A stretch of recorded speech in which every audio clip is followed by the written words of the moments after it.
How are we going to turn that around? Because as much as we want to make sure everyone has health care, and I can't believe anyone doesn't want that as a goal, it's really costing an awful lot.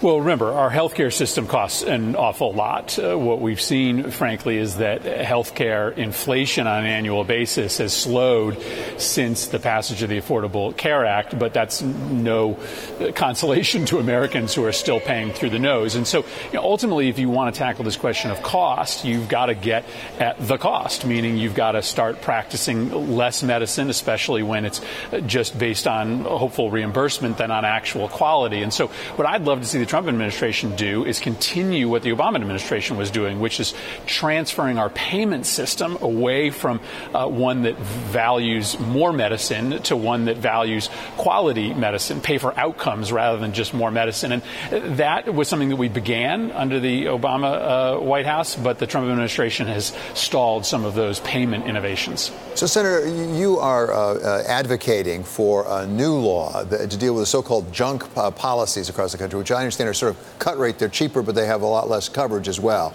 Could you explain that to us, and how does that fit into what we just talked about?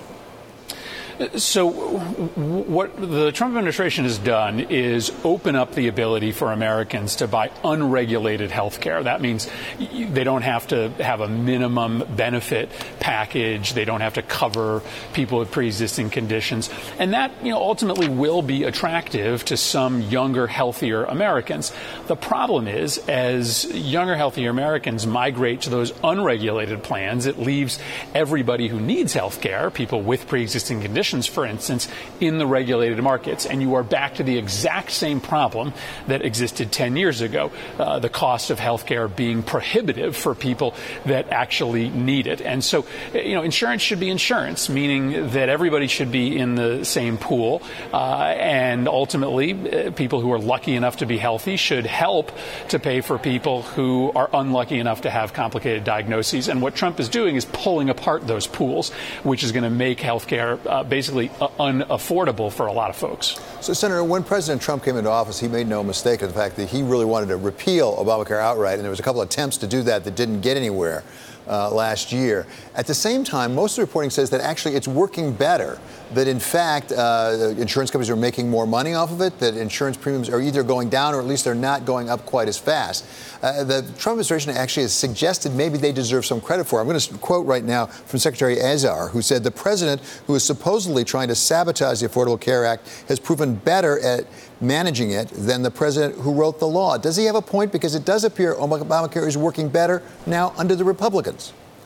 So that's not true. There are premium controls happening in the private sector, but in the exchanges that are those that most uninsured Americans use to get insurance, premiums are going up in some cases by 30 to 60%. And so if you're on an Affordable Care Act product, like I am as a member of Congress, your premiums are skyrocketing. If you're outside of the Affordable Care Act, for some Americans, there has been some stabilization.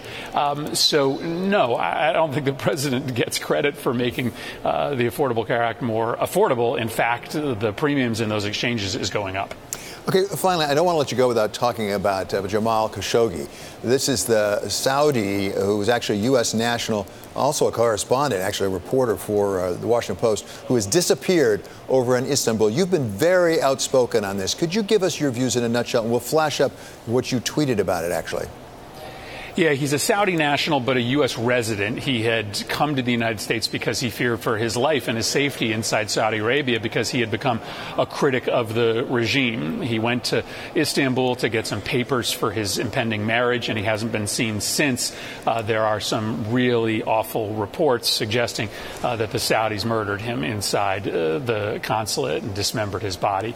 If that is the case, and so far the Saudis have been able to offer no proof that that is in fact not not the case, it should cause the United States to fundamentally rethink its relationship with Saudi Arabia. For instance, right now we are helping them bomb civilians inside Yemen, and we have trusted the Saudis that they are trying to lessen the plight of civilians inside that country. If they did this to this journalist and are lying about it, we shouldn't trust them when it comes to the civil war inside Yemen. I think it would be reason for us to disengage from many of the military partnerships we have with the Saudis, and obviously we're all looking for some more information. Exactly, and there appears to be some bipartisan, at least some bipartisan support for this. You exchanged tweets with Senator Rubio, a Republican, that basically you're sort of agreeing something has to be done. Is there any indication that this will have effect, that in fact something will change with U.S. policy or actually may put pressure on the Saudis? Well, there was a growing sense of bipartisan discomfort with much of the U.S.-Saudi relationship. In fact, we have passed legislation with Republicans and Democrats that seeks to put new conditions on the U.S.-Saudi military partnership because of the way that we worried they were conducting the civil war inside Yemen. And so there was already bipartisan resistance to the unconditional support that Trump has given for the Saudis over the last 2 years. That is just going to grow. So finally, as we've been talking, actually, a headline has crossed the Bloomberg saying that Senator Corker, your colleague, has come out and said that political support for Saudi Arabia is, quote, the lowest ever. Is that right? Well, I mean, Senator Corker is, one of the most thoughtful senators on foreign relations, and if he says that, I think people have to really take it to heart. Again, I think that this new news about Khashoggi, it sits on top of this growing discomfort about the way in which Saudi Arabia has been getting much more militaristic in its relationship with countries in the region. And, there are some real questions as to why Donald Trump has handed this blank check of political, diplomatic, and military support to the Saudis. There's a lot of questions as to whether that's because he and his family have business interests in Saudi Arabia. Those questions are just going to be more serious if you don't see a stronger response from the Trump administration in the wake of the potential murder of Jamal Khashoggi.